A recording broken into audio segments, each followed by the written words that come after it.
बिस्मिल्लाहिर्रहमानिर्रहीम। अस्सलाम वालेकुम स्टूडेंट्स, कैसे हैं? उम्मीद है खैरियत से होंगे। आज के इस लेक्चर में हम यूज स्टेट्स की कुछ एग्जांपल करने लगे हैं। अगर आपने चैनल पर नए हैं तो चैनल को सब्सक्राइब कीजिए ताकि नेक्स्ट आने वाले लेक्चर आपको मिल सकें। चलते हैं लेक्चर की तरफ। यूज स्टेट रिएक्ट जेएस इसकी डॉक्यूमेंटेशन अगर आपने देखनी है तो आपने क्या करना है, गूगल में जाके रिएक्ट जेएस ऐसे लिख देंगे, ये आपके सामने आ जाएगा। तो रिएक्ट जेएस डॉक्यूमेंटेशन लिखेंगे तो ये दूसरा लिंक है, ये पहला लिंक खोल लें या दूसरा लिंक खोल लें। तो इसके अंदर आपने जो यूज़ स्टेट आपने सर्च कर लेना है। जो यहाँ यूज़ स्टेट सर्च करेंगे तो यूज़ स्टेट ये आपके सामने उसकी एग्जांपल्स भी आ जाएंगी और मज़ीद आपने इस पर काम करना है तो देख सकते हैं। आज हम जो एग्जांपल लेने जा रहे हैं वो इस तरह है कि हमने जैसा ये इंक्रीज़ पर हमने क्लिक करना है तो ये काउंटिंग जो है इंक्रीज़ होती जाएगी। तो इसको हमने चेक कर देखना है, इसको समझना है। तो किस तरह ये वर्क करता है, ये कोड आपके सामने है। तो यूज़ क्लाइंट ये ऐसे लिख लेते हैं और इसके बाद इंपोर्ट हमने यूज़ स्टेट किया और उसके बाद ये हमने फंक्शन लिखा और ये यूज़ स्टेट की इनिशियल वैल्यू जो है ये हमने ज़ीरो कर दी। अब उसके बाद ये नेक्स्ट आपके सामने एक फ़ंक्शन है। ये फ़ंक्शन उस वक्त कॉल होगा जब हम ऑन क्लिक यानी बटन के ऑन क्लिक इवेंट पर हमने क्या करना है, क्लिक करना है। ठीक है जी, यानी बटन हमारा इंक्रीज़ नाम का है, हमने इस पर क्लिक किया। क्लिक करने के बाद हम ये इंक्रीज़ नाम का जो फंक्शन है ये कॉल होगा। ये इंक्रीज़ फंक्शन है, ये कॉल हो रहा है और इस फंक्शन के अंदर क्या काम हो रहा है कि काउंट की एक वैल्यू जो है वो सेट हो जाएगी, काउंट के अंदर इंक्रीज़ हो जाएगी जब हम इसको कॉल करेंगे। कॉल का मतलब है क्लिक करना। जब हम इसको क्लिक करेंगे तो उसकी जो प्रीवियस वैल्यू है यानी काउंट की वैल्यू उसमें क्या करेगा, एक इजाफा कर देगा, 1 नंबर का इजाफा कर देगा। सेट काउंट की वैल्यू ये उसने चेंज कर देनी है। ठीक है ना, इसकी दो स्टेट्स होती हैं, ये उसकी प्रीवियस स्टेट है और ये चेंजिंग वाली स्टेट है। चेंजिंग वाली स्टेट जो है ना किसी फंक्शन के ज़रिए से हम उसको चेंज करते हैं। यानी ये स्टेट्स जो है ना वो, ये स्टेट को हम पहले पढ़ चुके हैं कि किस तरह चेंज होती है, तो पिछले लेक्चर आपने इसको देख लेना है। ठीक है जी। तो इस तरीके से जो है ये काउंट जो है वो हमारा बढ़ता जाएगा। जब हम इस पर क्लिक करते हैं तो ये देखें हमने क्लिक किया, ये बढ़ता गया। अब हमने इसकी थोड़ी सी सेटिंग करनी है, CSS लगानी है, टेलवन CSS का इस्तेमाल करना है। पहले हम ये बाहर वाली जो डिव है, पूरा पेज जो है इसकी जो है हम CSS करते हैं। ठीक है जी। ये हमने देखा, देखें ये क्लास नेम हमने टेलवन CSS का इस्तेमाल किया, flex column item centre justify centre करके हमने फुल स्क्रीन जो है इसका हमने कर लिया। अब देखें ये इंक्रीज नाम का बटन जो है वो ये दरमियान में आ चुका है। अच्छा, इस टेलवन CSS को देखते हैं। ये कॉलम हमने फ्लैक्स कर दिया, इसको आइटम सेंटर जस्टिफाई सेंटर कर दिया। मिनिमम हाइट जो मिन स्क्रीन है ये हाई, इसको स्क्रीन को फुल कर दिया। ठीक है जी। तो ये इस तरीके से जो है हमने ये किया तो सेंटर में आ गया। ठीक है ना, जस्टिफाई सेंटर किया, आइटम भी सेंटर हो गया और जस्टिफाई भी सेंटर हो गया और ये दरमियान में बिल्कुल एज इट इज़ दरमियान में आ गया। बाकी इसका बटन को हमने सेट करना है तो बटन के लिए हमने क्लास लगानी है तो क्लास हम लगा सकते हैं। इधर हम इसको क्लास लगाते हैं, कर देते हैं और टेक्स्ट वाइट होनी चाहिए। ठीक है जी, ये हमने किया। उसके बाद आप देख लें ये आपके सामने सारा सेट हो गया, यानी बटन का जो कलर है वो सेट हो गया। अगर हम बटन से बाहर इंक्रीमेंट रखना चाहते हैं तो उसके लिए फिर आपको क्या करना पड़ेगा, ये काउंट जो ये हम कॉल कर रहे हैं इसको हमने बाहर रख देना। ठीक है जी। तो बाहर रखने के लिए फिर हमें क्या करना पड़ेगा, बाहर कोई पेज के अंदर या एक क्लास रखनी पड़ेगी जिसके अंदर जो है ना ये पेज के अंदर ये रख लेंगे इस तरीके से, तो ये आपके सामने नीचे आ जाएगा। ठीक है जी। जब हम इस पर क्लिक करेंगे तो ये नीचे काउंट जो है वो इंक्रीज़ होती जाएगी वैल्यू इसकी। ठीक है, तो इस तरीके से आप ना काउंटिंग कर सकते हैं। हम चाहते हैं कि काउंट का नंबर जो है ये सामने आ जाए, बिल्कुल सामने होगा। ये हमने जो फ्लैक्स कॉल किया है इसको हम क्या करना है, ये कॉलम वाइज यानी फ्लैक्स है। अब हमने इसको फ्लैक्स करना है रॉ वाइज। ठीक है जी। और ये रॉ वाइज फ्लैक्स करेंगे तो आपका जो काउंट है वो सामने आ जाएगा। ठीक है जी।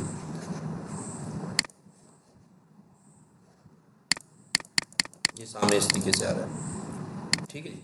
अब हम चाहते हैं कि ये काउंट प्लस प्लस हो और माइनस भी हो। ठीक है। तो जिस तरह एक कार्ट बटन में होता है, जब हम ऐड टू कार्ट करते हैं तो उस वक्त भी बटन होता है। तो ये अगर हम प्लस प्लस करते हैं तो वो इंक्रीज़ हो जाता है, माइनस माइनस करते हैं तो डिक्रीज होता है। तो उसमें इनिशियल स्टेट जो होती है वो 1 होती है, हम इसको 1 कर लेते हैं। यानी जब हम इसको रन करते हैं या उसको ओपन करते हैं तो 1 ही उसकी वैल्यू होती है, ठीक है ना। इंक्रीज़ करेंगे तो वो इंक्रीज़ करता जाएगा और डिक्रीज़ करें तो वो डिक्रीज़ होता जाएगा। तो इसको हम अभी करने लगे हैं कि किस तरह तरीके से होगा। अच्छा जी, हमने ये कोडिंग सारी कर ली है। तो इसमें आप देखें, हमने एक माइनस का बटन, डिक्रीमेंट का बटन बना दिया और एक जो है वो हमने इंक्रीमेंट का बटन बना दिया, ठीक है जी। तो इस तरीके से जो है वो हमारे बटन्स जो है वो क्रिएट हो चुके हैं, ठीक है जी। तो इसको हम रन करते हैं और जो ही हम ये देखें, ये माइनस डिक्रीज़ हो रहा है, ये इंक्रीज़ हो रहा है,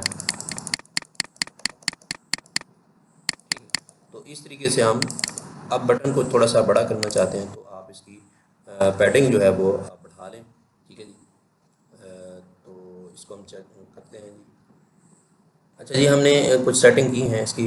बॉर्डर पैडिंग जो है ना 2 कर लिया, पीएक्स जो है ना वो 6 कर दिया। पीएक्स जो है ना ये चौड़ाई के रुख जो है वो बटन्स का जो चौड़ाई है, अगर हम इसको जैसे आप देखें, इसको रन करते हैं, ये इसका ये आ रहा है, ठीक है जी। ये के अंदर होता है, ठीक है जी। ये प्लस प्लस हम चाहते हैं कि ये माइनस वाला जो है सिर्फ 1 तक आकर रुक जाए, ठीक है जी, मज़ीद ना हो। तो इसके लिए हम कोडिंग करने जा रहे हैं।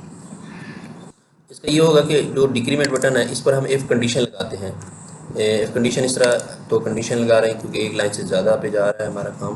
तो हम इस तरह करेंगे कि काउंट जो है वो ग्रेटर हो 1 से, ठीक है जी। ग्रेटर 1 से हो तो फिर ये डिक्रीमेंट चले, अदरवाइज़ वो जो है वो रुक जाए, ठीक है जी। तो इस तरीके से आपने इसको करना है। इसको हम करते हैं जी रन, और उसके बाद ये देखें, ये मज़ीद वर्क नहीं कर रहा, ठीक है। ये प्लस प्लस वर्क करेगा, ठीक है जी। माइनस माइनस वर्क करता जाएगा करता जाएगा, जब ये 1 तक पहुंचेगा तो रुक जाएगा। ये ऐड टू कार्ट बटन में भी ऐसे होता है, ठीक है जी। तो आप इस पर आप कर सकते हैं, ठीक है जी। हम हमारे पास प्रोडक्ट्स होती हैं, मिसाल के तौर पर हम ये उस पर कुछ देना चाहते हैं कि भी 10 के ऊपर ना जाए, यानी आप 10 मैक्सिमम 10 यानी प्रोडक्ट्स जो है वो लेना चाहते हैं, इससे ज़्यादा नहीं। तो फिर आप इस पर भी लगा सकते हैं, जिस तरह हमने इंक्रीमेंट पर डिक्रीमेंट पर लगाया, इसी तरह आप इंक्रीमेंट भी लगा सकते हैं। उसी तरीके से आप करेंगे इसको, इस पर वर्क कि ये कैसे वर्क करेगा। ये हमने इसको इधर करना है, ये जगह पर, और इसमें हमने इफ़ कंडीशन लगानी है कि इफ़ ये इफ़ यानी काउंट जो है वो लेस हो 9 से, ठीक है जी। ये लेस हो, ठीक है, कंडीशन तो ठीक है जी। देखते हैं इसको। अच्छा जी, ये हमने इस पर काउंट पॉजिटिव पर भी लगा, इंक्रीमेंट भी लगा दिया है कि लेस काउंट की वैल्यू लेस हो, ठीक है। तो उस वक्त ये इंक्रीमेंट कर दे, यानी काउंट की वैल्यू लेस हो उस वक्त इंक्रीमेंट कर दे। तो ये काउंट की वैल्यू लेस जब होगी, यानी लेस देन हम 10 करेंगे, उस वक्त इंक्रीमेंट करेगा, ठीक है जी। अगर वो 9 हो गई है तो ऑटोमेटिकली 10 कर देगा, ठीक है जी। इसलिए हमने इस पर 10 लगाया। अगर हम इसको 11 लिखते हैं, लेस देन 11, तो काउंट की वैल्यू 10 हो चुकी है, एक और ऐड करेगा तो 11 तक चला जाएगा। तो हम इसको 11 करके चेक करते हैं कि ये, अब ये सवाल पैदा हो सकता है कि लेस देन 10 जो है ना वो लेस देन 11 जो है वो हो जाएगा 10 हो जाएगा, लेकिन ऐसा नहीं है, ये 11 तक फिर चलेगा क्योंकि काउंट की वैल्यू लेस देन 11 होगी, कंडीशन ट्रू होगी तो काउंट में एक इंक्रीमेंट कर देगा तो 11 ऑटोमेटिकली हो जाएगा। तो हम ये जैसे कि ये 11 तक पहुंच गया, ठीक है जी। तो इस तरीके से जो हम इसको 10 रखेंगे, जब ये 10 कंडीशन ट्रू होगी उस वक्त काउंट में एक इजाफा कर देगा। जब 11 होगी तो काउंट लेस नहीं होगा 10 की वैल्यू, क्योंकि वो पिछली काउंट की वैल्यू को देखेगा, ठीक है जी। तो इस तरीके से जो है वो आप इसमें इंक्रीमेंट का इजाफा कर सकते हैं। अगर हम इस सारे फंक्शन को सारी के सारी इस फंक्शन को हम इस इधर ही कॉल नहीं करते, इस जगह पर हम इसको रखना चाहते हैं, डिक्रीमेंट को इधर ही रख दें और इंक्रीमेंट को अलग से ना फंक्शन बनाएं, इस इधर ही जो है वो एरो फंक्शन बनाएं, उसको हम कैसे करेंगे अभी देखते हैं इसको। अच्छा जी, ये ऑन क्लिक के ऊपर ही हमने ये फंक्शन रख दिया, ठीक है जी। ये डिक्रीमेंट का फंक्शन आ गया। जो हमने बाहर उसको इधर साइड पे किया था वो हमने इसको इनर इसके अंदर ही रख दिया। इसी तरीके से आपने जो इंक्रीमेंट का था वो हमने फंक्शन इसके अंदर ही रख दिया। तो अब बाहर कॉल करने की बजाय ये ऑन क्लिक पर जो एरो फंक्शन है उसी वक्त इनर में जो है ना वो कॉल हो जाएगा।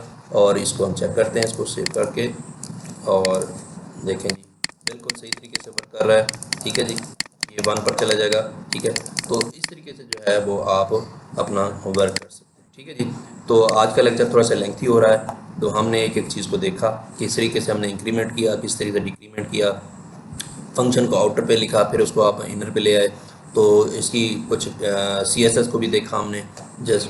तो ये सारी चीज़ें जो है वो आपको नज़र आई। इसमें मैं बटन के बारे में, बैकग्राउंड बॉर्डर हमने किया उसका, और इसका कलर बीजी कलर जो है हमने ब्लू कर दिया। ठीक है ना, टेक्स्ट वाइट, ये सारा कुछ हमने इस तमाम को देखा। अपनी अपनी मर्ज़ी से जो है वो रेड भी, जिस तरह हमने ये रेड किया है बीजी कलर, ये नेगेटिव का, तो ये सारा कुछ जो है आप कर सकते हैं। ठीक है जी, पॉजिटिव का, तो ये जिस तरह ये आपको नज़र है पॉजिटिव का रेड नज़र आ रहा है, ये बटन जो है ना ब्लू नज़र आ रहा है, तो आप इसको सेट कर सकते हैं। ठीक है जी, अगर ये कलर नहीं रखना चाहते तो कलर ना रखें, बीजी कलर जो है ना वो आप इसको छोड़ दें। तो बॉर्डर अपना ब्लैक वो कर दें, ये राउंडेड बॉर्डर, हम इसको इसका कलर जो है बॉर्डर का वो हम रख लेते हैं ब्लैक। वैसे बाय डिफ़ॉल्ट ब्लैक ही होता है बॉर्डर, तो इसको जो है हम 500 ही रखते हैं। अब इसको चेक करते हैं कि ये आया कि इसका बॉर्डर जो है वो बिल्कुल जो है ना वो नज़र नहीं आ रहा, क्योंकि वाइट टेक्स्ट है उस पर।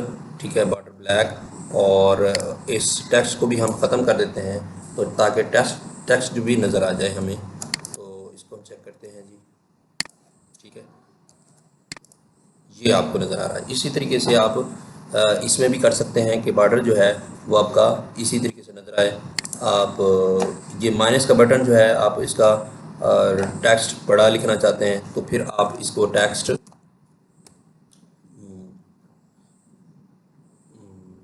LG कर दें। ठीक है जी, तो 2LS कर दें, 2XL। ठीक है जी, तो ये 2XL पे चला जाएगा।